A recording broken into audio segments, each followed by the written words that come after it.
I'm Martin Taggart from the Department of Building and Civil Engineering. I'd just like to welcome you to GMIT today. Thanks for showing up in great numbers. Just going to run through a quick few housekeeping slides. A lot of guests from outside the college today. Just wanted to make sure you have a safe and enjoyable day. For emergency procedures, with no fire drills planned for today, so if the fire alarm sounds, please treat that as a real event. Room 1000, which we're in now, has 4 fire exits, 2 at the front, 2 at the rear, and fire assembly point is assembly point F, which is immediately in front of the building towards the J.J. Rattigan building site across the road. For the older lads, if you just follow the students, they'll take you in the right direction. For car parking today, just put on the board there's a few good points. So we've an outside contractor running parking on the campus. If you're doing any of those things behind me, that's good. We've also got a special dispensation today from the Buildings and Estates office. We'd thank them. If anybody by mistake has parked in a staff or student permit place, there's no clamping there either today. There would be some on-site organisation for car parking, so if you're doing any of those things, we'll hold on for a few minutes. You might need to run out to the car park and just re-park, so there is some clamping still around for blocking fire escapes and the like. We've also got a competition today, so there's an iPad Mini 4 to be run. Application forms are outside. You can fill those in during the day. It's sponsored by Addis. We've got a stand out in the foyer. Please, this year, CPD certs would be available around lunchtime. Noel Crane is available just outside the door here. We've got a full set now: SCSI, CIOB, CABE, RIAI, EI and CIAT, and also for Siri points. I'll now ask President of GMIT, Dr. Fergal Barry, just to officially welcome you and get the conference underway. Thank you.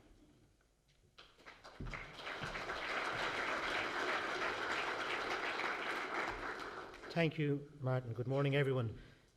Minister of State for the Office of Public Works and Flood Relief, Mr. Sean Canny, TD, invited guests, staff and students, you're all very welcome to GMIT. As some of you may be aware, Deputy Canny is currently on leave from GMIT. He joined GMIT in 2007 from Rattigans and played a leading role in the development of the construction economics and quantity surveying programme here at GMIT.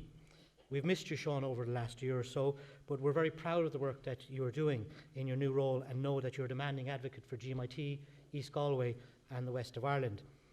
In particular, I hope that Sean will be able to help address the well-known failure to streamline planning and delivery of key projects, which if not delivered will be detrimental to our economic outlook.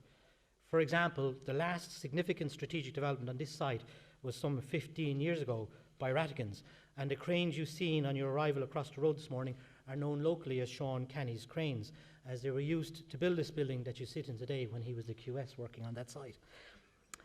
Ireland may well lose its competitive advantage if our government does not think more strategically about the long-term infrastructure needs of our country.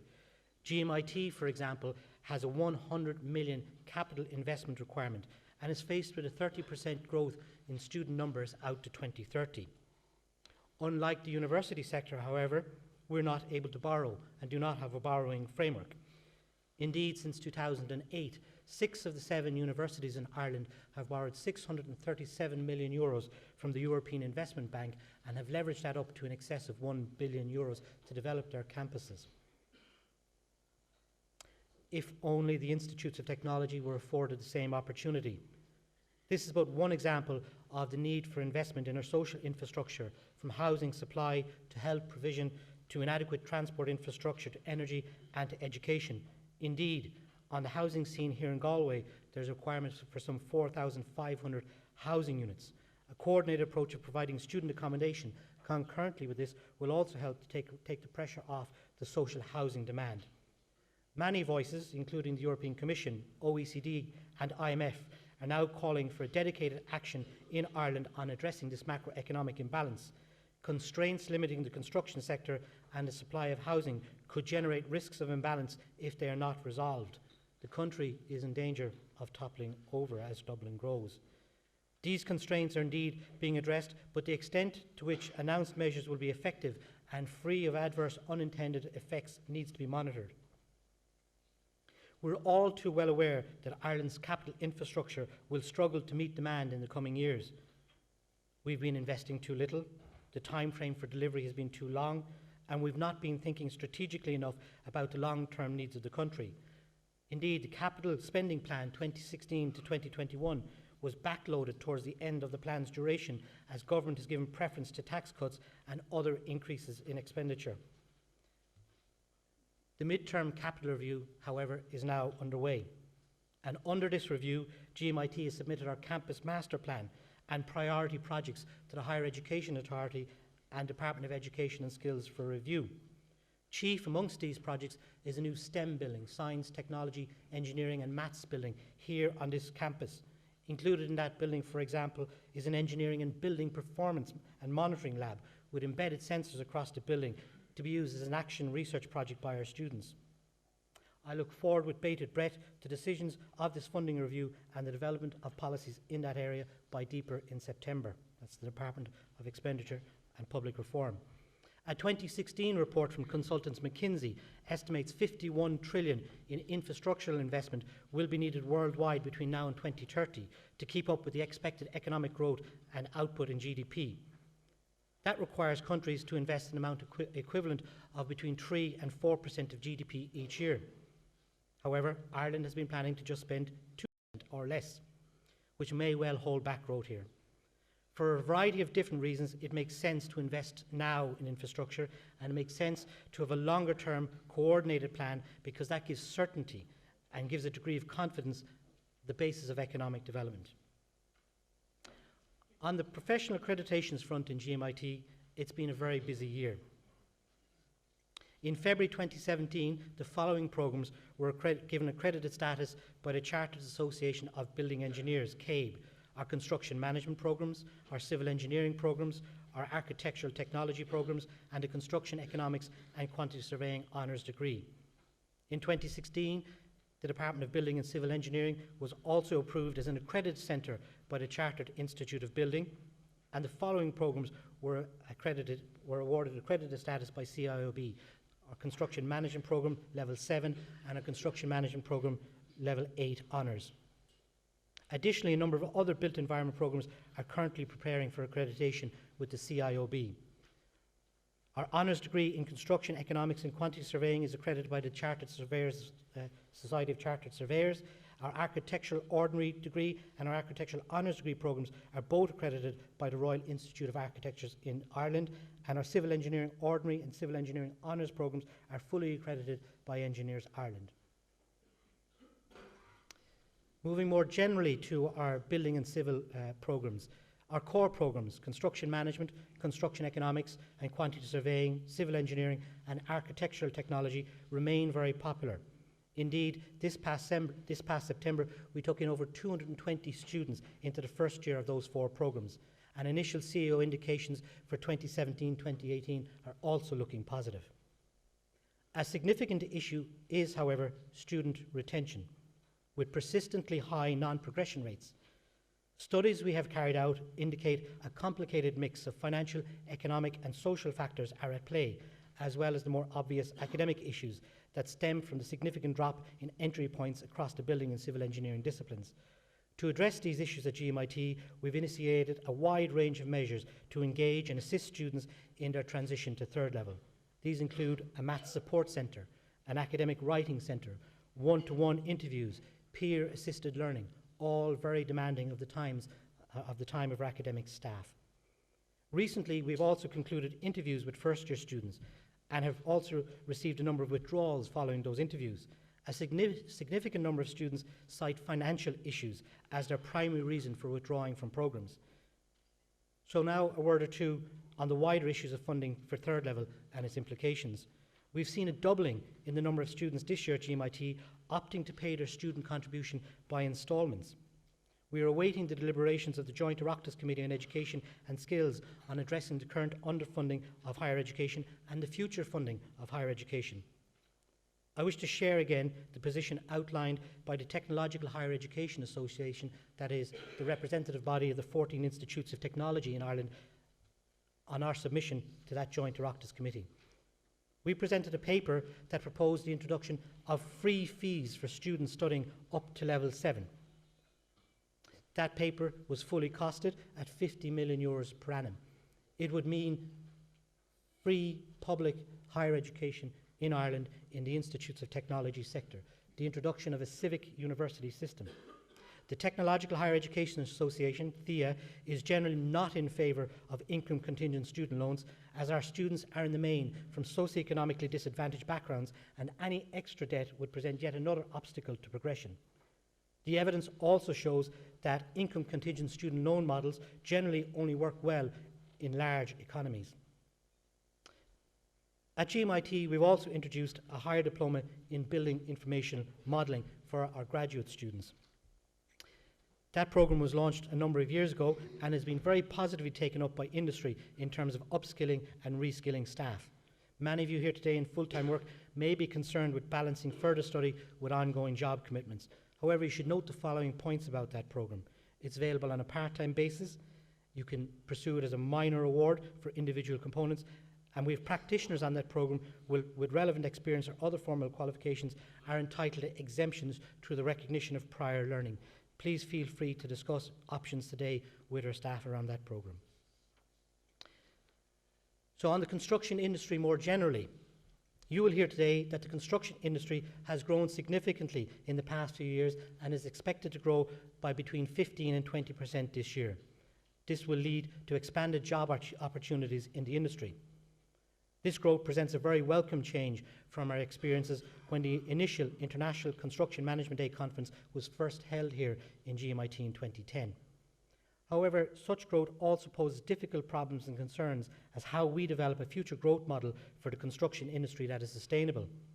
Our first speaker set this morning will explore those themes in some depth and detail.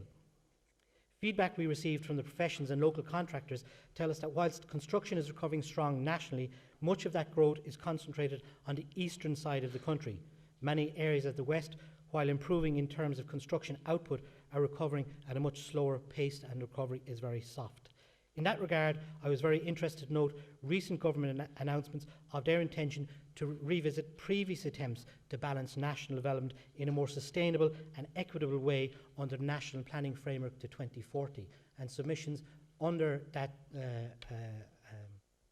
planning framework close on the 16th of March. So if you haven't got your submission in, get it in for next week. On the jobs front and industrial placement, as a consequence of the downturn in industry leading on to lesser demand for places in the built environment programmes in past years, we've had a smaller number of graduates successfully completing our programmes.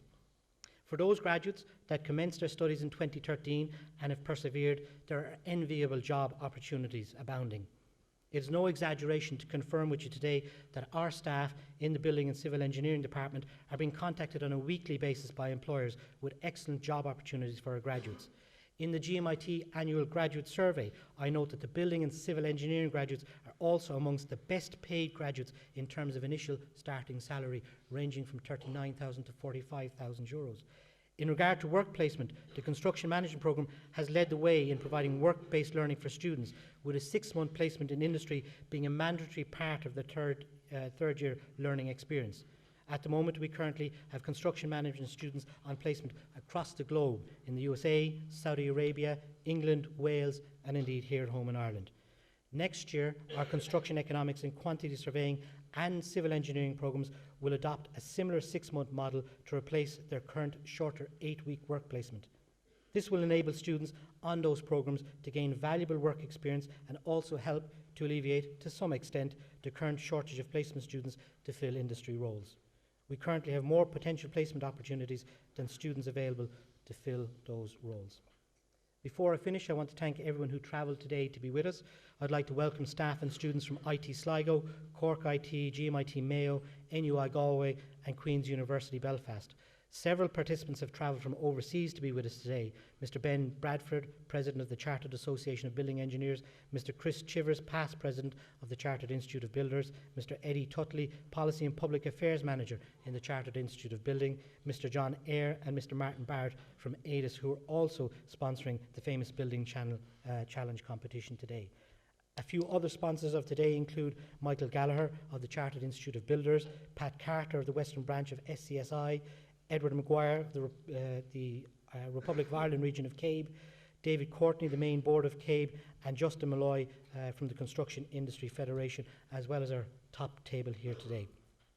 A very special thanks today goes to Martin Taggart. An event today would not be possible without a leader of Martin's stature. He has delivered this programme over several years, and he has received wonderful support from the head of department, Mary Rogers, and the head of school, Gerard McMichael. Enjoy your day, everyone. Thank you very much.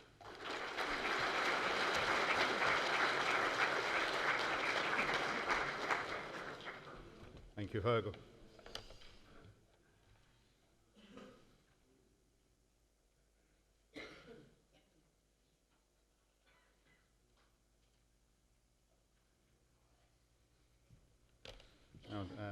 I'd like to introduce our first speaker and add my thanks for his attendance here today following Fergal's. So I'd like to welcome first and keynote speaker, Mr. Sean Canny, TD, Minister of State for the Office of Public Works and Flood Relief. As Fergal alluded, Sean will feel very much at home in the present company, as he's a chartered quantity surveyor and arbitrator. He's also both a former lecturer of GMIT and a former graduate of GMIT in the old days. In a previous employment, he was also chief surveyor, as Fergal said, of J.J. Rattigan Contractors, and had a large hand in constructing the building we occupy here today. I must declare a personal interest in that I shared an office with Sean in GMIT for nearly 9 years, and also worked with him on the development of the GMIT campus before that. When Sean was elected as TD for Galway East in last year's election, his colleagues and I were very sorry to see such a professional and valued member of our team leave. However, we're also, of course, delighted for Sean and his family to see him move onwards and upwards to serve the national interests, which we're sure he'll do with very great distinction. I'll now ask an Aristat, Sean Canny, TD, to give the keynote address. Thank you.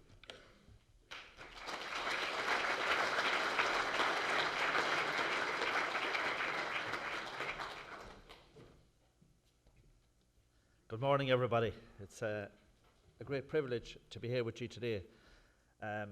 This time last year, we were in a different zone where didn't know whether we'd have a government or not, and 1 year on, it's great to be back here in GMIT, to see all my colleagues and to see all the management of the School of Building here and Engineering.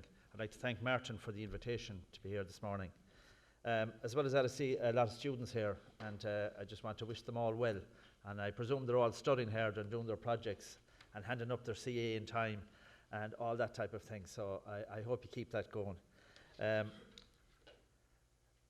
It's something that being here for this conference, I think it's very important for the West of Ireland that we have a conference like this, and I want to compliment Martin and GMIT for the leadership they've shown in holding this conference. Day one, it was a small conference. 7 years on, it is a major event in the construction calendar in the West of Ireland. I have to put on my glasses now. I'm getting old for the reading. I believe it's fair to say that the profound effect our built environment has on our daily lives of individuals and families is understood by everybody present at this event. The importance of the construction industry cannot be overstated for both individuals, society and the economy as a whole. And as Winston Churchill once said, we shape our buildings and thereafter they shape us.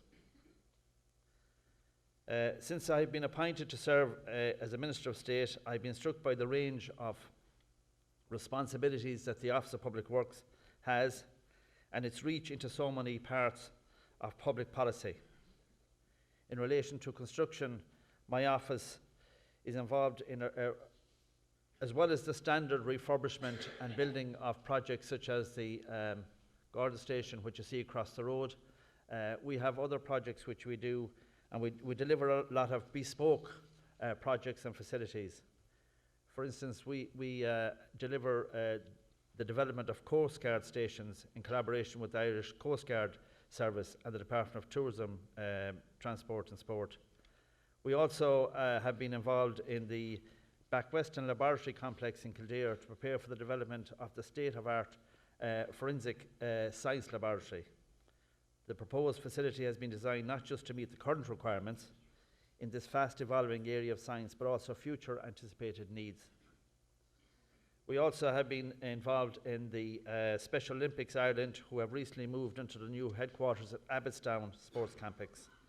This project showcases the very best of architectural design and environmental awareness, as well as meeting the accommodation of around 90 staff and volunteers. State funding was provided for this project, which was managed by my office, and we have a particular affinity with this campus, having managed a considerable number of projects over the years for Sports Ireland. Another aspect of the Office of Public Works has been in the area of building information modelling, and I know Jim O'Connor and his team will be happy that I mentioned them. The OPW is part of the review of digitising the construction industry. A how-to handbook for digital construction will be issued in the summer of this year. There are 4 pillars to BIM. There's public leadership, collaboration frameworks, grow capacity, communicate and foster. And I just want to state that the OPW will play an active role in this process as part of the National BIM Council. 2016 has proved to be a record year for the OPW in the area of flood relief. And by the way, when I assumed the role as Minister for the Office of Public Works and Flood Relief, people sometimes call me the Minister for Flooding, and I want to dispel that rumour. I do not cause flooding. I'm there to try and help with the flood relief on it. In 2016, the OPW spent 52 million, a record expenditure on flood relief projects around this country. And the importance of it is that it protects individuals, it protects families, communities and businesses who are most serious at risk of flooding. And I think we can all recall only this time last year what was going on in this country in terms of flooding from last winter. And thanks be to God, so far this year, while we've had some increased rainfall in the last number of days, I think we've had a better year, a kinder year for people. We have made unprecedented progress in terms of flood relief schemes. There are 35 schemes at different parts of design, from construction, design, development, and 7 new schemes commenced construction in 2016. We also have what we call the minor work schemes. 400 projects have been completed since they were first brought in 2009, and in 2016 alone, 82 applications were approved with a combined expenditure of 4.3 million, and this brings flood relief work in a quick way to many areas where they need small minor works up to $500,000. The other area of flooding, which was something that you will hear a lot more about coming forward, is the CFRAM, which is the Catchment Flood Risk Assessment and Management Programme. It is the single largest management plan ever undertaken in the state in terms of flood relief. There are 29 draft flood risk plans, which are all coming to the end of their cycle and will be published hopefully by the end of March. They will then be approved by Minister Donoghue at government level, and then we will have 300 projects for which we will be starting construction on. I know earlier that the President talked about getting works done quicker and cutting down the time between inception and construction of a project. The CFAM process will have cut about 2 years off the life of that particular process. So we will see more projects coming on board quicker, and also it is my intention to crank up the expenditure on flood relief projects from the record 52 million this year up to 100 million per annum in the next 2 to 3 years. We have 430 million available in the capital works for flood relief works, and I intend to spend every penny of that and not leave any of it in the exchequer. I am confident that the OPW is well positioned to bid on the strong performance that it has achieved in 2016, and that the targets set for the capital investment plan will be achieved, and we are working towards that in a very serious way. The President also mentioned the National Planning Framework, and I just want to talk about that for a few minutes because I think it's very important that we do. There is a need for good sustainable planning that has the support of a balanced regional development.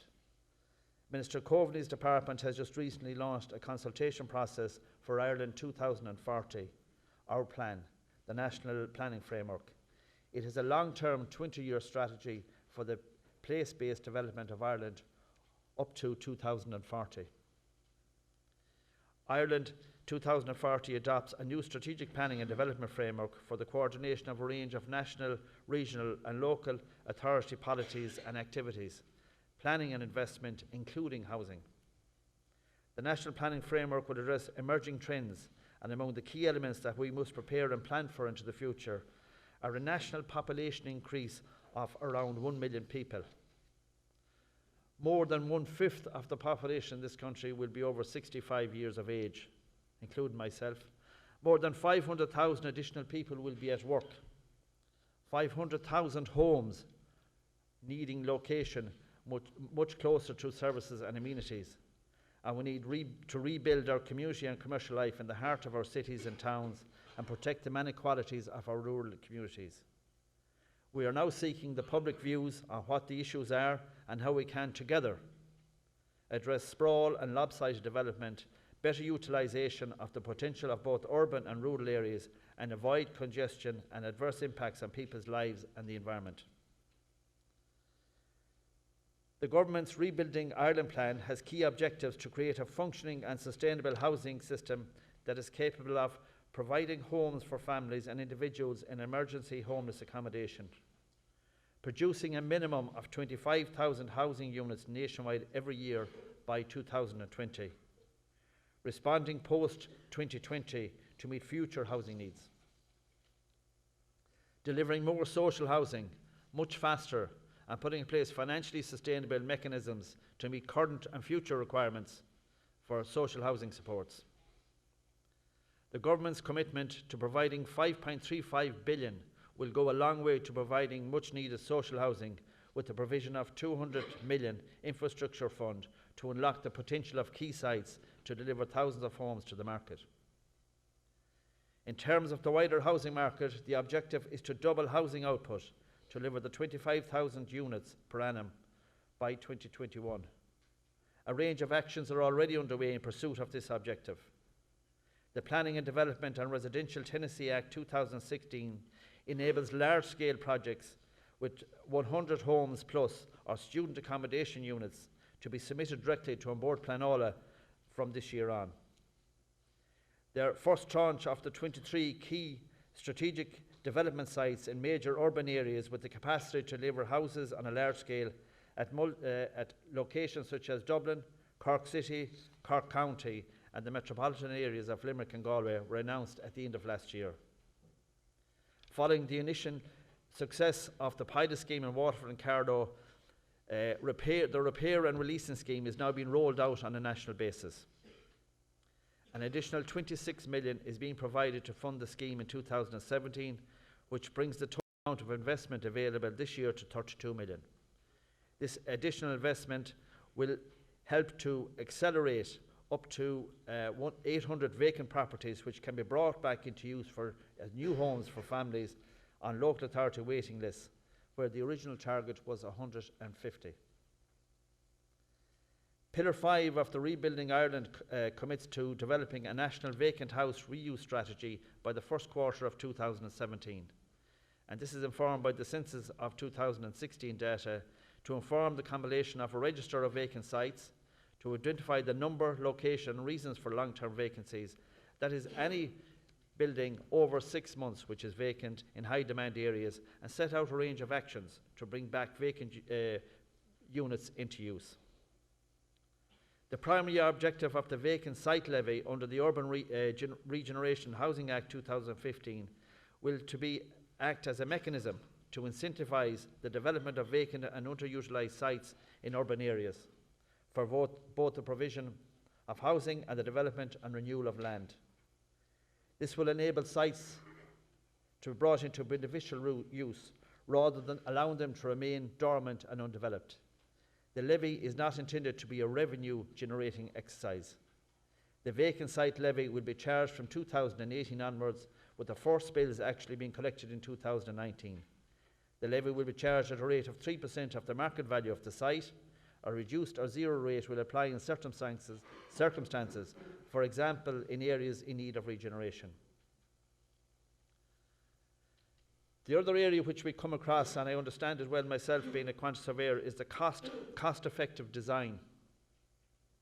Under Rebuilding Ireland, we have established a Pathfinder competition that will examine new approaches to both affordable and quality residential delivery, having regard to the principles of sustainable communities, and which will champion best practice in the efficient and cost-effective design and construction. This is another small but important step towards achieving our objective of accelerating the housing provision. I mentioned about people, the amount of people over 65 in our country. So we have what we know as smart ageing. The ageing of our population represents one of the most significant demographics and socioeconomic developments that Ireland faces in the years ahead, with the number of people over 65 growing to 1.4 million by the year 2041. At the same time, the number of people over 80 is expected to quadruple from 128,000 in 2011 to over 480,000. As you can appreciate, the implications for public policy in such areas as housing, health, urban and rural planning are considerable. Government policy is to support older people to live with dignity and independence in their own homes and communities for as long as possible. Against this background, under the Rebuilding Ireland programme, my colleague Minister Coveney recently launched the Homes for Smart Ageing Universal Design Challenge, which aims to stimulate and encourage the design and construction industry to be innovative in designing and delivering housing solutions for older people. The President mentioned earlier about balanced economic development, and I suppose it's one of the core drivers for me within government. And I'm delighted to say that the Atlantic Economic Corridor is to be developed along the western seaboard as part of the government's regeneration plan for rural Ireland.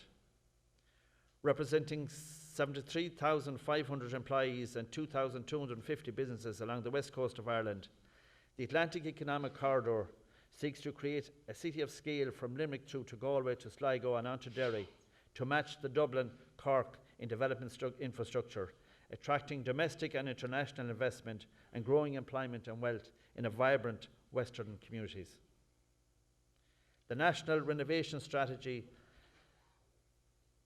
I have had the pleasure recently of making the welcoming address at the Irish Green Building Council's Deep Energy Renovation Initiative. Large-scale deep renovation can have a positive impact on job creation and a myriad of social benefits. Retrofitting Ireland's building stock requires a comprehensive national framework approach, which can have significant impact on the construction industry in a very positive manner. Near zero energy building requirements for public buildings come into force in 2018 and 2020 for all other buildings. The resulting report, Unlocking Ireland's Potential Towards Large-Scale Deep Energy Renovation, has proposed that the government and financial institutions introduce a series of financial and tax measures, such as lower interest green mortgages, to encourage homeowners, landlords and businesses to engage in deep renovation, which will significantly reduce their energy use. Significant progress has been made in accelerating energy efficiency in Ireland through measures such as attic insulation and energy conservation campaigns. However, the stats show that Ireland relies on high-emission imported fuels to meet over 88% of our energy needs at a cost of 4.6 billion each and every year. This is not sustainable, and we need to accelerate reduction in carbon emissions from electricity generation, the built environment and the transport sectors by at least 80% compared to 1990 levels compared to 1990 levels by 2050. Large amounts of durable energy savings from large-scale projects, in particular the deeper renovation of buildings and more sustainable new buildings, must be achieved. All new buildings must be nearly zero energy buildings by 2020. As the Minister responsible for the Office of Public Works, I have in particular interest in this energy efficiency in the public sector. The public sector has been given a challenging target of 33% energy efficiency improvement by the year 2020. By the end of 2015, we had improved it by 21%, lowering the costs by 619 million. The European Commission requirements for carbon emissions reductions by 2020 and beyond will drive a programme of deep retrofit to poorly insulated buildings. And the OPW have identified a number of its own buildings for a programme of deep retrofit to help Ireland meet its EU obligations. The OPW Energy Saving at Work scheme has produced significant behavioural related savings in energy of 10 to 16%. And I'm working with Minister Dennis Naughton to ensure that the public sectors continue to reduce its energy usage to achieve its target. We are working with the Department of Communications on a scheme to carry out deep renovations to a number of civil service buildings, and a 3 million has been put into that for this year. The budget 2017 has allocated 100 million to energy projects which are projected to save 116,000 tonnes of carbon emissions every year, supporting about 3,000 jobs. The area for apprenticeships has been recognised by the government, and the skill shortage in the construction industry has also been recognised. And we have to also address the area of youth unemployment. It is against this background that SOLAS, the Further Education and Training Agency, is preparing an overhaul of apprenticeships. As you were, the Minister for Education and Skills, Richard Bruton, together with the Minister of State for Training, Skills and Innovation, John Halligan, recently launched the government's plan to expand apprenticeships in Ireland, delivering 50,000 apprenticeships and trainee registrations by 2020. The government's large-scale investment programme, the Infrastructure and Capital Investment Plan 2016 to 2021, will support forecast period growth, and will be as will the Action Plan for Rural Development. Under the Capital Plan, we plan to invest 42 billion in developing major infrastructure projects in the residential area, energy, transport and healthcare sectors, and education through to 2021. And I think at this stage, the review of that capital programme is taking place, and we will have the results of that by September of this year. As a quantity surveyor, I must also say to you that one of the areas that it will be a challenge to us going forward is the area of timber inflation. The latest timber price index published by the Society of Chartered Surveyors Ireland shows that construction timber prices have increased by 2.9% in the second half of 2016. According to the SCSI's index, prices increased by 6.3% for the year as a whole. In recent years, the trend with timber prices has been one of consistent increases. They rose by 5.5% last year and 5% in 2014, and the SCSI are predicting that this will continue in the short term, with a rise of 3% forecast for 2017. This is something that will need careful monitoring, as prices can have a knock-on effect on house building costs. Indeed, chartered quantity surveyors would be best placed to ensure the appropriate cost control plans are put in place to counteract such price increases.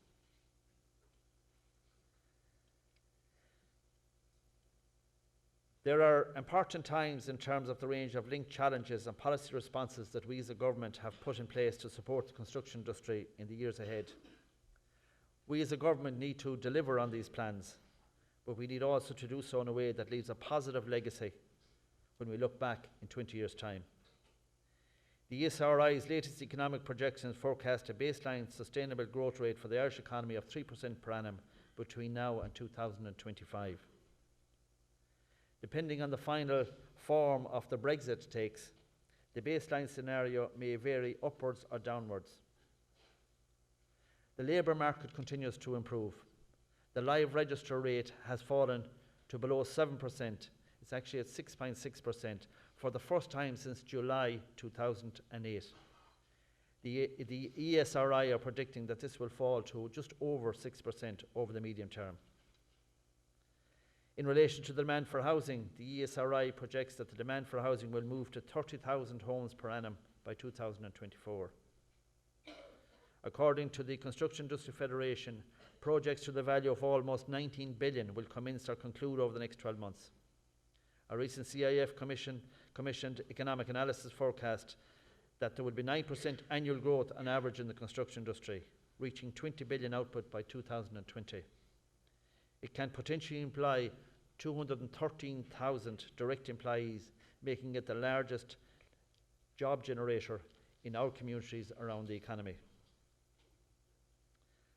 We need to act fast to keep pace with the current and emerging demands for homes and to avoid the housing supply problem which in itself has become a drag on our economy.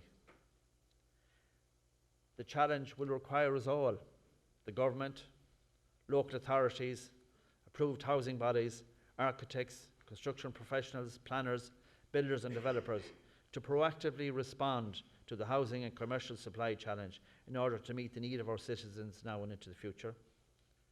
I hope that this conference will allow us the opportunity to address the many positive challenges that await us over the next decade in the construction industry.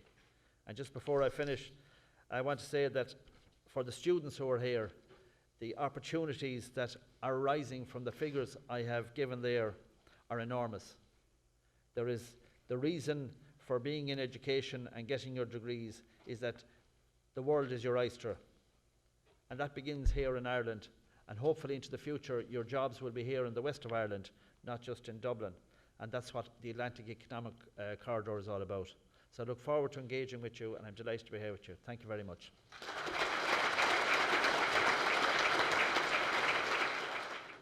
Okay, I think that's, if we could settle back down for a moment, please. So our second speaker is John O'Regan. John is Director of AECOM, the Island of Ireland. John's role within AECOM is as Head of Programme, Cost and Consultancy Group. The team in AECOM have offices throughout Ireland, Dublin, Belfast, Galway, Limerick and Cork. John's been in the consultancy business for over 20 years, led the delivery of project and cost management services on many landmark projects in both the private and public sector throughout the state. John's also this conference's only ever present speaker. Thank you, John. Joined us in 2011 for the first conference. Since then, John has become a fixture in proceedings at the conference, and together with AECOM has been a great friend of the Department of Building and Civil Engineering here at GMIT. I now ask John to give a studied overview of the industry, the year we've had in 2016, and our current prospects for 2017. Thank you.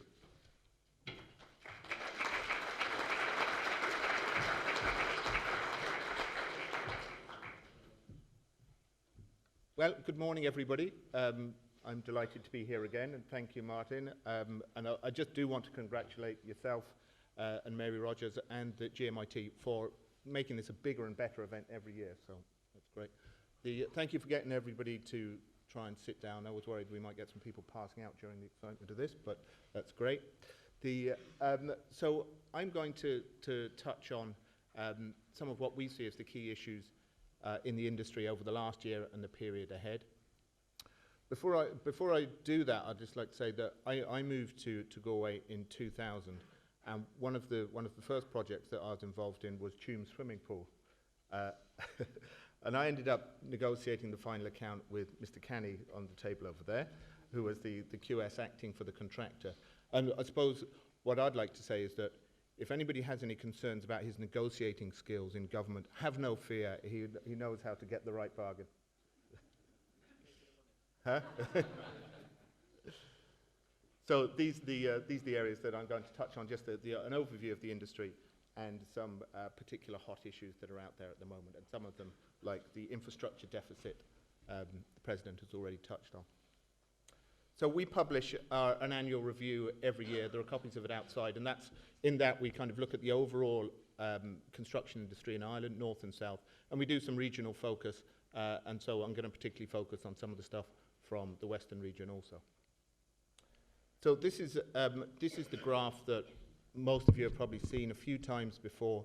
It indicates construction output over the last number of years, I suppose the last 10 years. So showing where we were way back in 2006, 2007, construction output at that very high level, over 30 billion. Sean, what year did you come to GMIT again?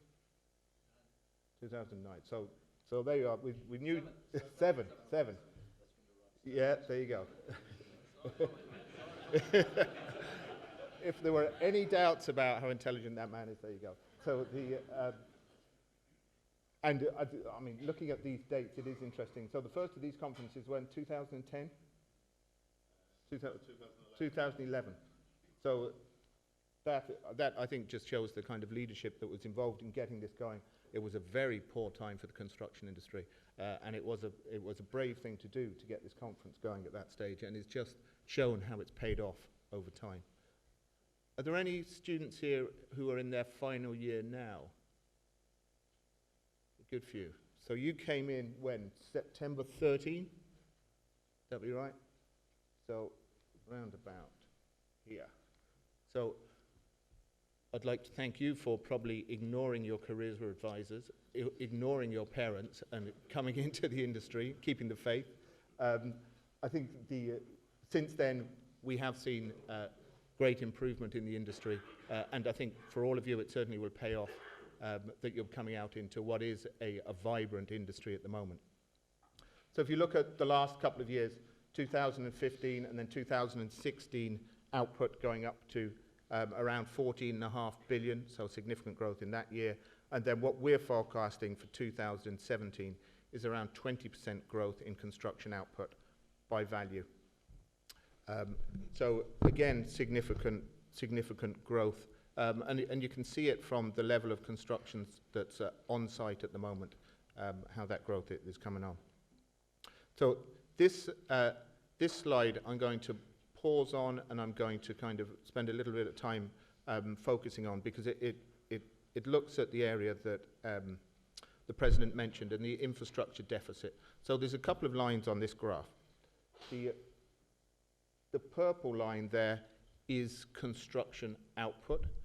It records actual construction output in the past, and is showing what construction output would look like in the years ahead if we have 10% construction growth in the years ahead.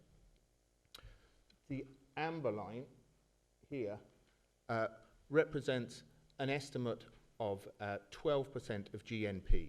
And some economists would say that around 12% of GNP is the right level of construction output for a kind of a sustainable, a mature economy. That's the kind of level that construction output should be at. So if you look at the two lines, then you have the actual and forecast output, and what might be considered a sustainable level of output. And then the bit in the middle, the difference between actual output and this sustainable level, is the stuff that hasn't been built in any particular year.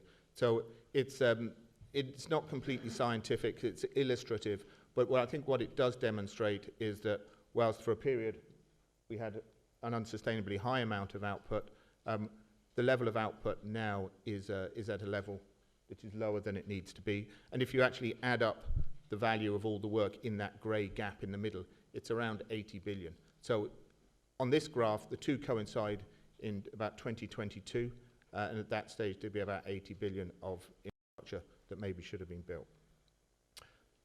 So if you move on and then just look at the various sectors in the industry, the largest being residential, now bearing in mind that that includes one-off houses, it includes repairs and maintenance, then civil engineering, social infrastructure, which is general public sector work, and the hot area at the moment, the area where the growth is primarily coming from, the private non-residential sector.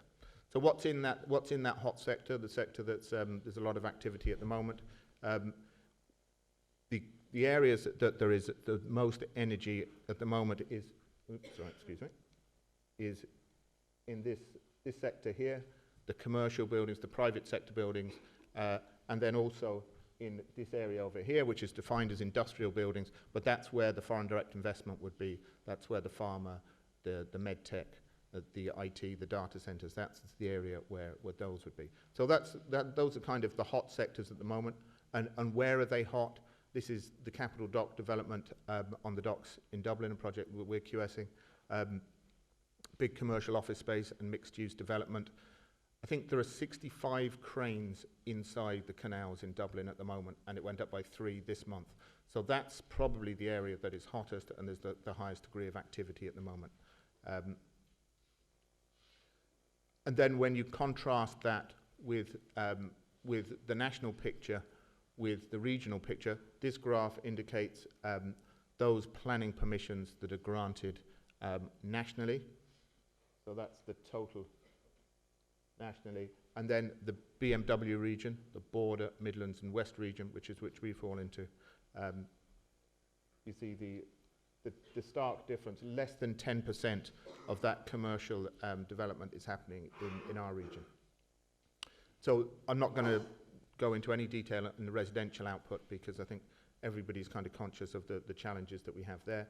The only thing that I'm going to look at briefly is these stats which relate to our region, the Connaught region, so Galway, Leitrim, Mayo, Roscommon, Sligo. So you'll see from here that the total number of residential completions, and those completions are measured by ESB connections, so they will include houses being brought back into use, they will include kind of ghost estates being finished out. The total number is around 1,800 in 2016. But I think the thing that really stands out in that is that of that 1,800, 1,200, that's two-thirds are one-off houses. So, and you can see the growth in that area from this chart. The numbers that are actually part of kind of development of multiple units is only around 600. So when you think of the whole of the Connaught region, only around 600 multiple unit developments, it's obviously just demonstrates what we all know, really. So the public sector capital program, again, we've talked quite a lot about that. There is an overall review of that underway at the moment, and I think that one of the key things to just think about, and Sean touched on it in tender price inflation, is the impact that has on the public capital program. So if you look at output in 2016, it's around, the program in 2016, it's around 4.2 billion. And for 2017, it's around 4.5 billion. So that's an 8.8%. That's an 8.8% increase year on year. But when tender price inflation, we're forecasting maybe an average of 7% in 2017. The actual value, the actual additional amount of output that comes with that 8.8% is obviously limited by tender price inflation. Now, very conscious that these figures are under review, so hopefully we'll get better news later in the year. And there's a whole series of projects that fall into that public capital program. I won't delay on those. I think one thing that is interesting is the PPP program, which does seem to be reinvigorated, and there's a series of projects in that, and there's up to $1 billion of capital projects that might fall into that PPP program. Third level being one of them, which I'm sure you're very focused on here. One of the challenges with the PPP program are the kind of timescales that it takes to get projects going. The kind of yellowy amber boxes are the site stages for these projects. So if you see here that they don't kick in till the kind of final quarter of 2018, 2019. So that's a kind of a quick run through the sectors. Tender price indices, as I said, we're forecasting increases in tender prices, averaging in these sorts of amounts, around 8.5% in Dublin, 6% outside Dublin. Obviously it varies from project to project, scale of project and so on, all have an influence. But that is obviously a significant aspect, and I was delighted with Sean encouraging the use of chartered quantity surveyors to control those. So coming back to some of the hot topics and this infrastructure deficit, this kind of area in the middle of development that we've kind of missed out on during the tough years.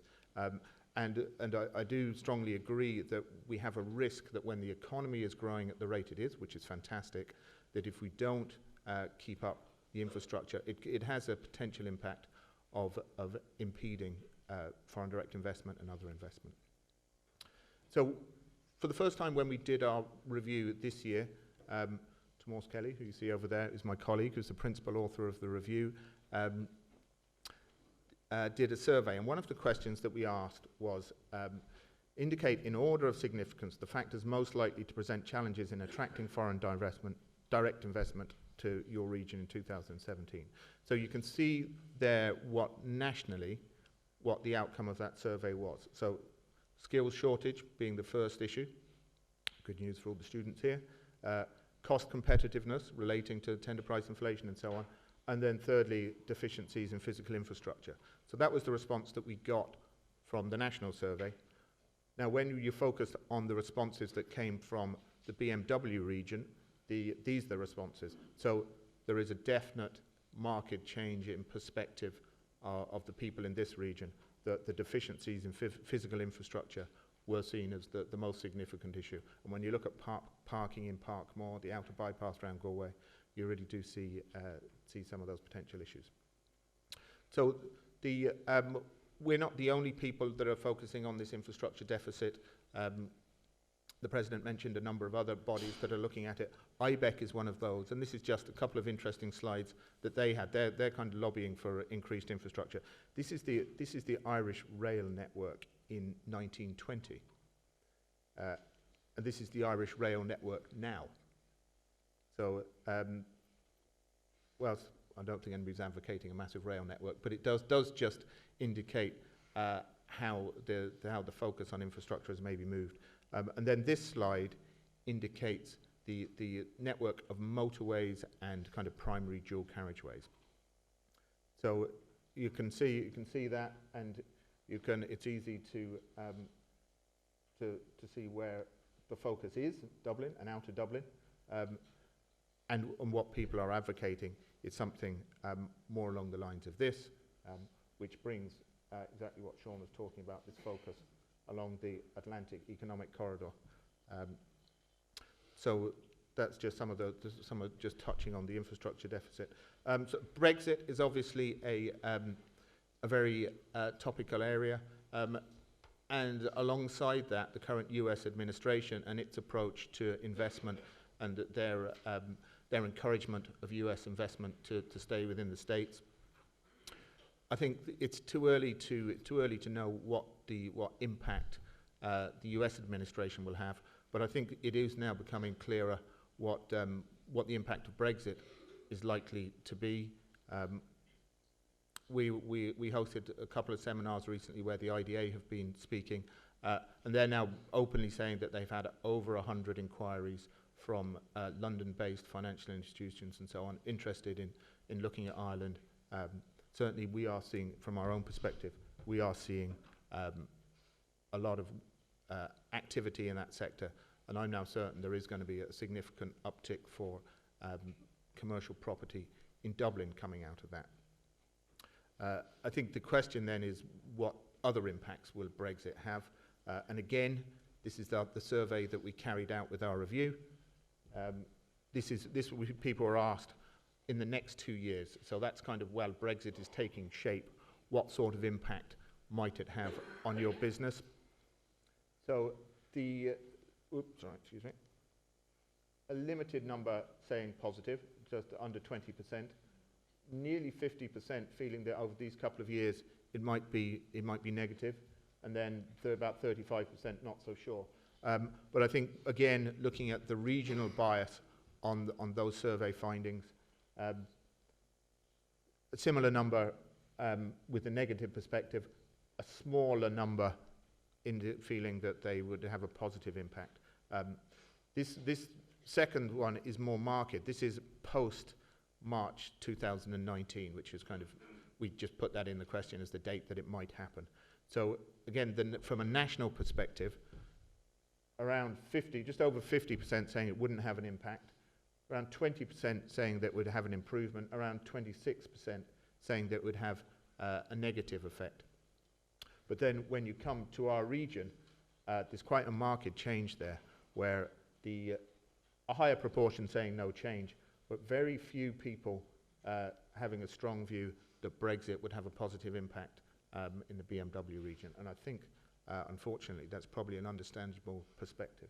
So around 30% saying potential decrease. So again, when you come to Brexit, I think it is going to, the impact is going to vary significantly across the country and across the island. So AECOM, like a lot of international companies, are focused on this and do have strong opinions on it. Certainly the continued investment in infrastructure is vital during that period of uncertainty, and this whole approach to infrastructure, it's the same in the States, it seems to be becoming a global trend that people are pushing for greater investment in infrastructure. The other significant issue for companies like AECOM that operate globally, that move with large projects, is the movement of people. So you see there the second point, our staff are our most valuable asset, and we're impressed upon the UK government to confirm the rights of EU citizens to remain in the UK. So when you think of the number of EU citizens working in Ireland and in the UK in the construction industry, any restrictions on that will have a big impact. And then obviously the global mobility of labour is a key issue as well. So what are we focusing on here? I think it's coming back to the point, and Sean's point about this, the counterbalance to Dublin and this Atlantic Economic Corridor.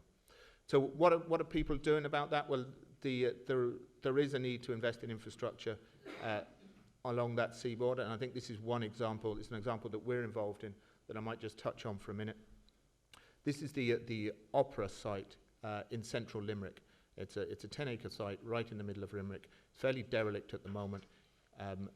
What the City and County Council in Limerick did was they bought 4 key sites out of receivership, out of NAMA, over the last number of years. And they've set up this special development vehicle, if you like, Limerick 2030, to develop those sites. And what they've seen is, well, look, the environment isn't right at the moment for the private sector to fund or to drive these sorts of developments. So they've set up their own company. It's chaired by Dennis Brosnan, to develop these 4 strategic sites. And the first one is the first one is what was the Hanging Gardens. The second one, and the largest, is the Opera site. Is about 550,000 square feet proposed. The intention is that will become a hub for FDI investment in the Western region. It'll be one of the anchor tenants, if you like, and one of the things to kick it off will be the move of the revenue commissioners from Sarsfield House in Limerick onto this site. So I think that is the sort of thing that is needed to kind of counterbalance the development in Dublin. So the last topic that I want to touch on is gender diversity in our industry. Again, looking at this slide, which is from our review, the balance of male and female people working in the industry, it's easy to just forget about it and take it for granted. And you look around this room and the gender balance, you look at the balance in the speakers. But when one starts to think about it, you really do start to think about how we should be a more attractive industry to everybody. And part of that is just the way that all of us involved in that industry look at ourselves and look at our peers. And I'm going to try and run this short video.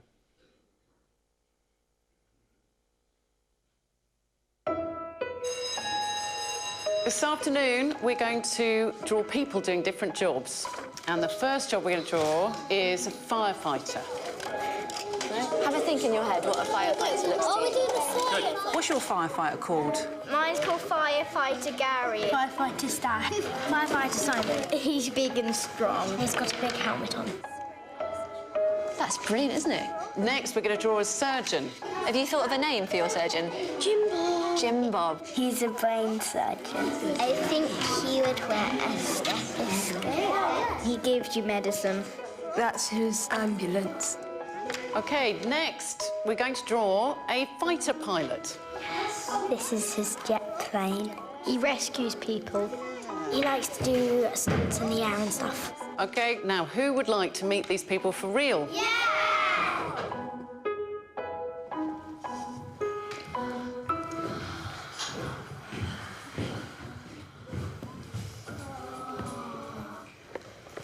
Are you dressed up? My name's Tamsin, and I'm a surgeon in the NHS. My name's Lauren and I'm a pilot in the Royal Air Force. My name's Lucy. I'm a firefighter in the London Fire Brigade. So who wants to know how to do an operation? Who's putting it on? I'm trying my put it on. stethoscope. We put this in here. There you go. Now you're a proper fighter pilot. So into your ears. Can you hear that? Yeah. It's really good. It's much better, yeah, it's much better than the kids' one.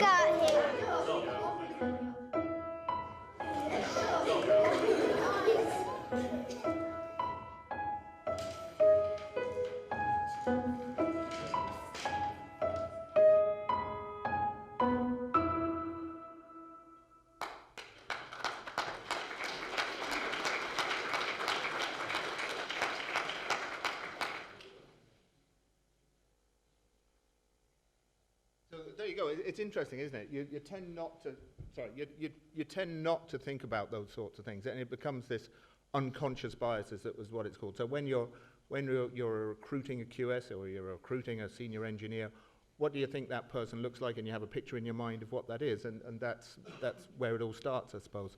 So so people are becoming a lot more conscious of this. ACOM are becoming very conscious of it. We hosted a seminar last year with an invited audience of people from the industry, and it got a great response. People really were interested, and people have really started thinking about it. What we can do, each of us that are employers or each of us that are in the business, can think about how we go about recruiting, how we go about retaining staff, making a workplaces flexible environments for people to work in, and how we go about promoting people. And ACOM have come up with a series of targets on how we work on things internally. And I think that is something that's growing. I think the professional institutes are all focusing on it. And International Women's Day is tomorrow, March the 8th, and the CIF have a briefing up in Dublin tomorrow. So I think it's great that that people are. This is gathering momentum, and we are going to be more focused on it in the future. So I'll conclude there. I think the really positive thing is that we're forecasting 20% growth in the industry. That growth is across all sectors, and it's across all geographies. So whilst I'm focusing a little on investment in the West, there is still no question that things are getting better in terms of construction output in the West also. So generally a very positive message, and then just some kind of areas of challenge and concern, like the infrastructure deficit, like the balance, and like Brexit. So on that note, I will conclude. Thank you very much.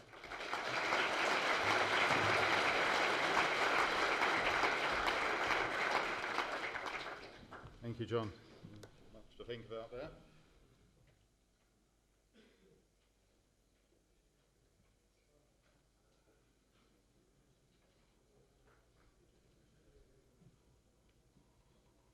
So does anybody else wants to take a seat for a moment before we start again? Sean? You're in, okay, thank you. So our next speaker in the set is Tom Parlin. Tom's Director of the Construction Industry Federation.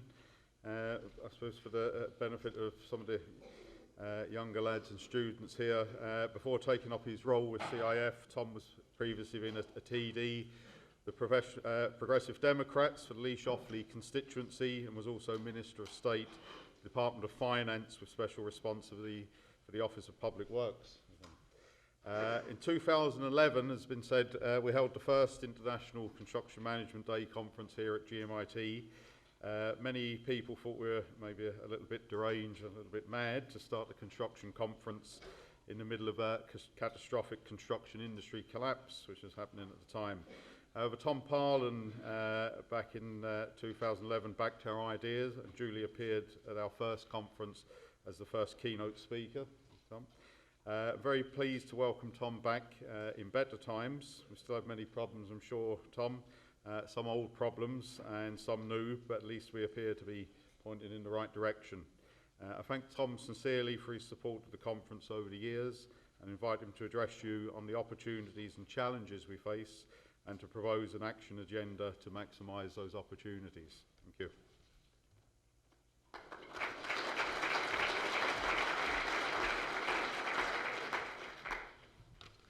Right, good morning, Mr. President, Minister, ladies and gentlemen, and thank you very much for the invitation to be here.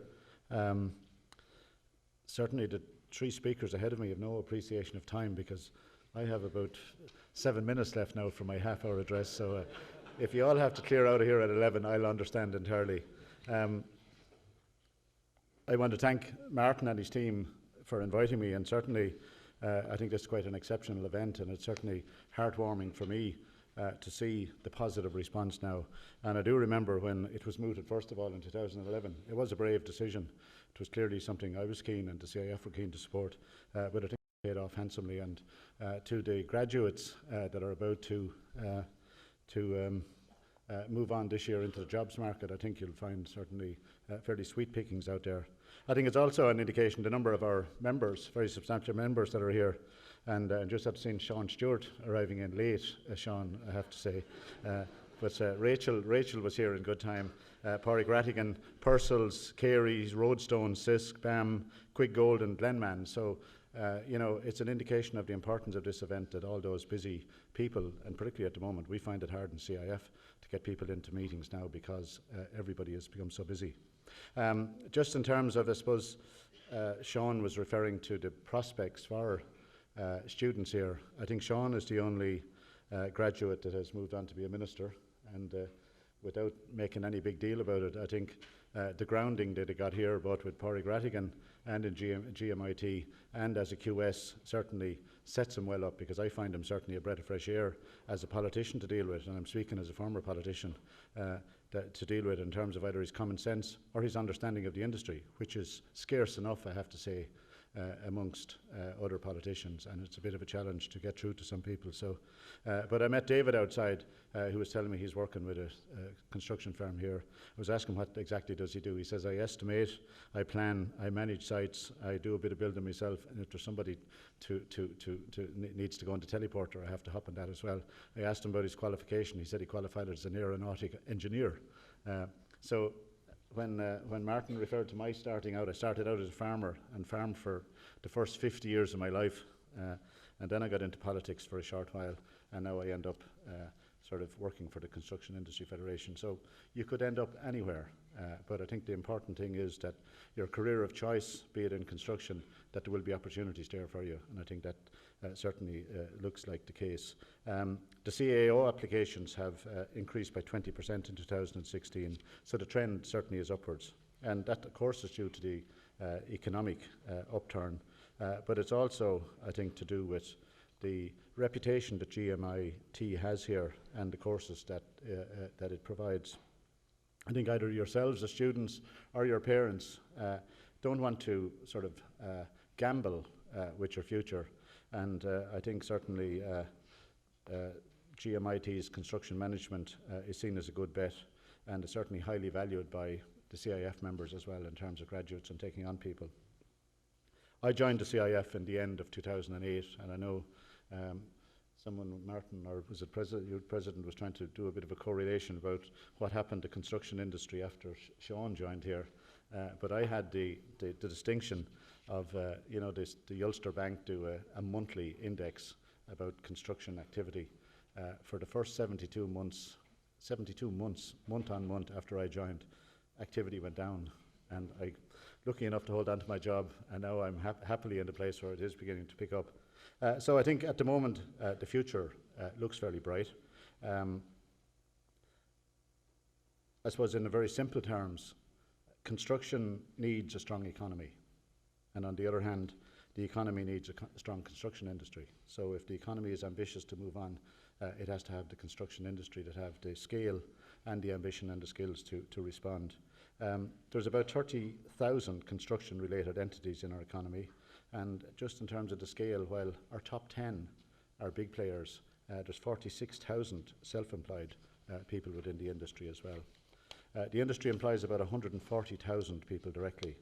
And, you know, in terms of comparing that, and I think the President was referring to the importance of the construction industry, and we don't often get to sort of blow our coal or say how important it is, but it is seriously important. And I know that our food and drink exports are a massive element of our economy in terms of the indigenous industries they are and all the value added, and whether it be our beef exports or our dairy exports or our baby infant formula or our Jameson whiskey or our Tullamore Dew or our Baileys, or all of the stuff, our seafood. But the total seafood, or the total food and drink exports, I think are about 11 billion at the moment, which have increased massively, and a major concern obviously with Brexit coming up. But the value of our construction industry is worth over 15 billion this year. So, you know, it's a very, very important industry. And directly and indirectly, we employ over 200,000 people, which is about 10% of the total employment. And just recently, the good news is that for the last 18 months, we've been employing an extra 1,000 people per month. And I was at a forum with the Taoiseach and the two finance ministers and Minister Mary Mitchell O'Connor lately, when we were looking at the prospects and talking about Brexit and so on. And a small enough group just with the employers, 4 employers and 4 trade union people and 4 senior ministers, including the Taoiseach. And, you know, Mary Mitchell O'Connor is a former colleague of mine through the PDs and so on. And I was giving her a bit of a slagging, saying I see her every week cutting a tape on 100 jobs here or 200 jobs there, or the prospect of those jobs. You know, often a job announcement says we're going to employ 200 people over the next 3 years. But construction, in actual fact, has, and this is a CSO figure, has employed 1,000 extra people each month for the last 18 months. And the projections are that we will have employed an extra 50,000 people by Q1 2018. That's since the lowest point in the end of 2013. So the industry is picking up, it is employing people, it is generating income. The DKM that Minister referred to, that we got them to do a report for us because we're concerned about the potential skill shortage that is coming down the tubes.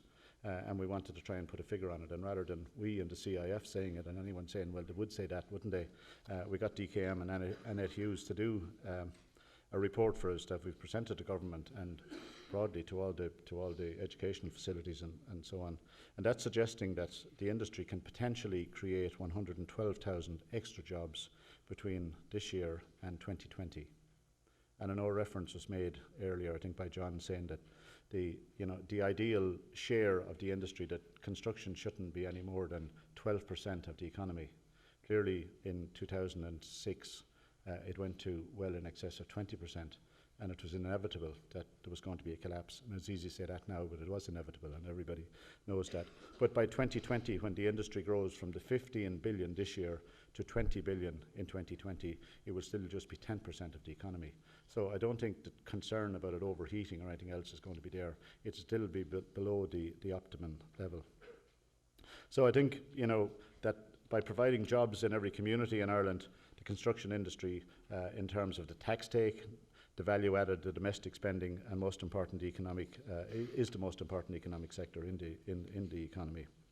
And that's before you count the value of the delivery of productive infrastructure and the very, very important environmental and societal value of housing.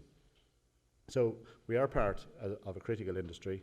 We have a major responsibility, and it's vital that over the next few years the industry grows and grows correctly. Construction Information Services, that are a research partner and have their stand outside, they estimate that there's 19 billions worth of construction activity in the pipeline at all stages of completion across all sectors currently. As I said, DKM report says that the industry is going to grow by 9% on average to reach the 20 million mark. So the question is, I suppose, is, you know, how is the industry going to develop? How is this delivery going to happen? Constantly at the moment I get queried by reporters and by government people, you know, has the industry the capacity to build the housing needs that are there? And I'm inclined all the time to say, of course, if the banks provide the mortgages, if the government carry out their plan of the billions that they're going to spend on social housing and on housing infrastructure, I believe the industry will step up to the mark. We were worth 36 billions worth of activity less than 10 years ago, and you know, we certainly have the the potential to do that. Where are the people going to come from? Clearly, we lost about 180,000 people out of the industry that went to every corner of the globe. They are coming back now, and there's potential for a lot more of them to be attracted back here. It's not all about their jobs, I suppose. It's about whether to get a house here. It's about maybe the weather in some situations. It's about the tax rates and so on. So there's lots of issues to be addressed there. But clearly the education system has a major input into it as well. And whether it be people coming out of secondary school, choosing to take up some skills, or whether it be people going into third level and going through and doing the sort of degrees that you are. And I suppose currently, young people in secondary school are almost entirely funneled into third level education. And I know that the fallout levels are a worry as well, and they're a cost. And not everyone is sort of designed for third level education. So I think we need a major ramping up of the apprenticeship scheme and upskilling generally. I know apprenticeship takes quite a while. It's a big investment both by employers and by individuals and their parents to go in and take up the skills. But once you've got a skill, be it a carpenter or an electrician or whatever, you certainly have a passport to go travelling wherever you like. And I think you have a passport, and it looks like you have a passport for a fairly decent livelihood for the next substantial number of years here in this country as well. I'm heartened as well. Next Friday, I'm down to open an academy. It's Castle Ceilings, and I don't know whether anyone from Castle Ceilings is here, but Seamus Brady is the MD, chap that I know quite well, a Galway-born fella, and he specialised in that whole internal division in terms of fitting out some of the top spec buildings that are being built at the moment, dry lining and so on. And he was seeing the shortage that is coming up there. And he set himself up with CIF, with the education training boards, and with SOLAS. And he's turning out groups of 20 now. He set up his academy there. He's invested substantially himself. He's doing it in association with Saint-Gobain, the big supplier of insulation products and so on. And I'm certainly very impressed with that particular investment that he's made. And he is absolutely heartened by the quality of people that he sees coming through. A lot of the people currently he has are people coming off the live register. And after 14 or 16 weeks with him, they're ready to go into the workplace. He puts them in with good guys, and they're proving a very, very worthwhile investment. And I think that's the sort of thing that lots of other of our companies are doing and having to do at the moment. I suppose the big challenge we have, and it's been referred to earlier, I'm not going to repeat a lot of the stuff, but the big population growth in the country is in the Greater Dublin area. And, we're gone beyond what is the norm in any other country. Even London, with the massive scale that it is and the big global centre that it is, compared to the rest of the UK, it's certainly less than 25% of the overall activity. Whereas in Ireland now we're heading towards the 50% of GDP. That's the Greater Dublin area, which extends out into County Meath, County Kildare, and into parts of North Wicklow as well. And the reason that this is happening, I suppose, is a lack of national planning. And if this continues, I suppose there's two dangers. I suppose the economy is going to become totally dependent on Dublin, and if, and reference has been made to Brexit or the US situation, if there is a major global shock, we're very susceptible to that.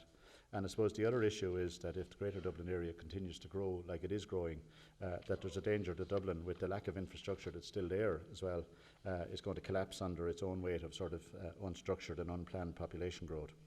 The housing strategy that has been launched and that Minister Kenny referred to certainly has many positives. But I suppose it was sort of an emergency strategy that had to be drafted up because of the homeless crisis and because of the housing crisis and so on. And while lots of people say legislate in haste and so on, I think it's still a very positive prospect. But the notion of having to build all these houses in Dublin at the moment only because the jobs are there certainly is not the correct one. And I think in terms of balanced regional development and a number of the initiatives that certainly Minister Kenny has pushed and that the government are articulating at the moment, I think that's what we have to do. And unless we get sort of the basic infrastructure right, and certainly I found it a joy this morning to sit into my car in Dublin, and driving through the streets of Dublin around 6 o'clock is no bother, and driving the motorway all the way down, and the minute you get to the roundabout out here, it sort of clogs up. But if I was going in the opposite direction, which I live in County Offaly generally and I spend my week in Dublin, but if I attempted to drive up to Dublin any morning, or particularly of a Monday morning, I'd get from home to Newlands Cross in an hour, and it'd take me another hour to get into Construction House in the Canal.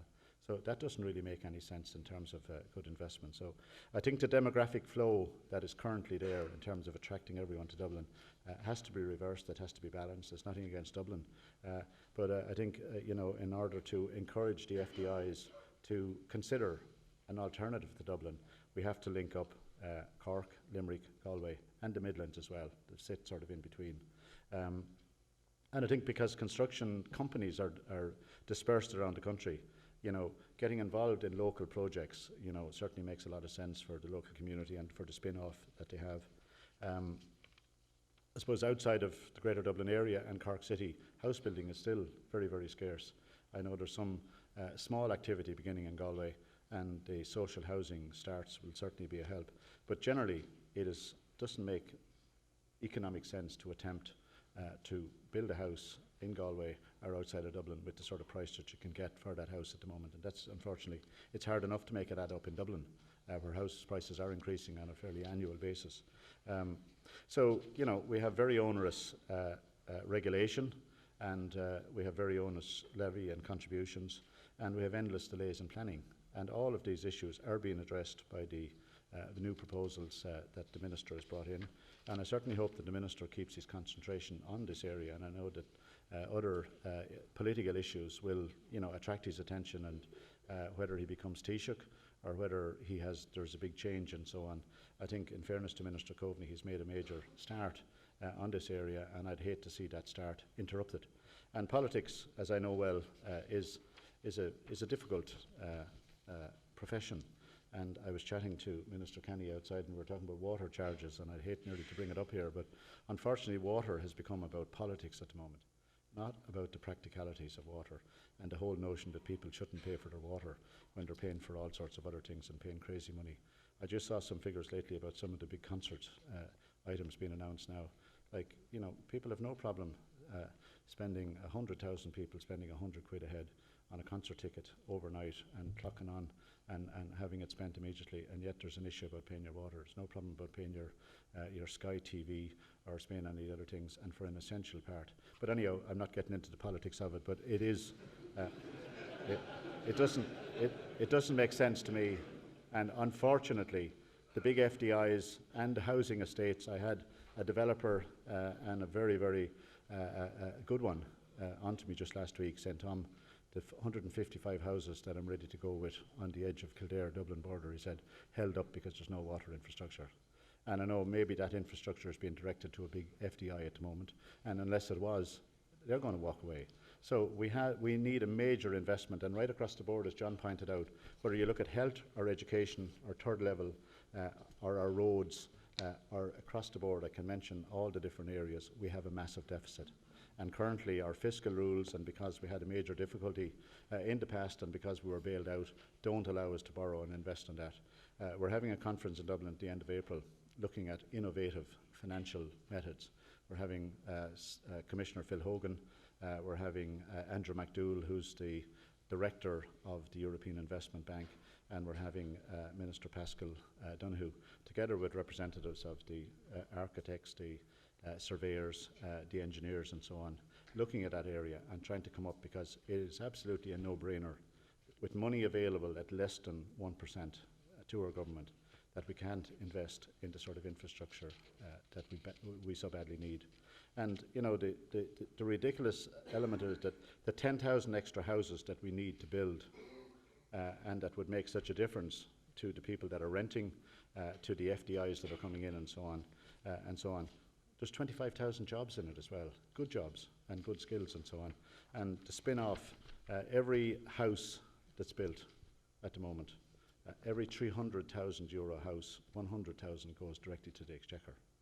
And that's an issue that we've had a major problem getting across to government or the Department of Finance, absolutely rejection at the notion that VAT might be reduced or interfered with and so on. But on the other hand, it is the elephant in the room, and it is going to be a problem. So I think I'm gone well over the time.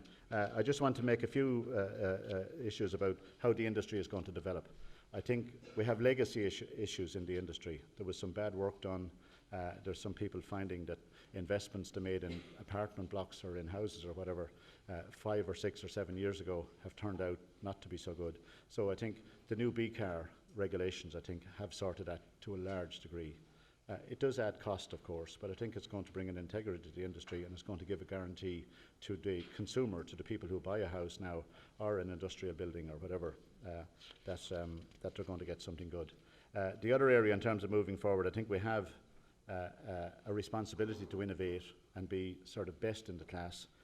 A lot of the big FDI companies coming here, world-ranking companies, have certainly taught the industry massively, and reference has been made to BIM and to lean construction, and we in the CIF are promoting that very, very strongly, and some of the main proponents of BIM are here in the audience, and certainly it's something that you know, technologically it's not my strong point, but it's an area that I see that's absolutely essential. I was at a conference last Friday down in Wexford about NZEB, which I wasn't even familiar with, but it's near zero energy building that's going to be the next follow-on to the current BCAR and the regulations. And certainly reference has been made about Sean from the deep retrofit as well. And I might have been a bit sceptical, and I know well some of our members are sceptical about deep retrofit, but certainly when you see how the figures work out, when you see smart technology being applied, when you see good workmanship being applied, and the attention to detail, and air tightness is something that, you know, all of is so important in those areas. You won't get air tightness unless you're absolutely 100% attention to detail, and it can make such a difference in terms of the final product. So I think I'm going to, the other, John mentioned gender diversity, and we've decided to have this event tomorrow in CIF to, I suppose, to recognise International Women's Day. We were looking for a few keynote speakers. We found them within the industry. But Louise Phelan, I suppose, might be the main one, and she is the MD of PayPal for not just Ireland, Europe, and the whole eastern part of the world. And she's a countrywoman, one of 19 in the family, and a very plain speaker. So she's our main speaker. We have a number of other people within the industry. But most surprising of all, and maybe it shouldn't be surprising, but heartening anyhow, we have over 100 women coming to CIF. We haven't had 100 men in CIF at a breakfast briefing for a long time. So we expect to have 100 women in CIF. And I think in terms of the skill shortage that's out there, if we were to dismiss 50% of the total potential people to work in the industry, you know, it would be ridiculous when we need all those skills. So I'm certainly looking forward to that, and I'm looking forward to good presentations there. So I think finally, I'm happy to say at this stage, after the 72 months of it going down, that the industry is now in good shape, that we need an extra 100,000 plus skilled people within the industry, and that even the places, I think, in the third level institutions, you know, there's scope for a very substantial increase in your courses there. I think you're finding that. So thank you again for giving me the opportunity to speak to you here. I'm looking forward to hearing some of the other presentations in the rest of the morning and in the afternoon. And I wish you well, and congratulations again for having started it back when there wasn't much of a prospect, and thankfully all your efforts are going to be rewarded now. So thanks again.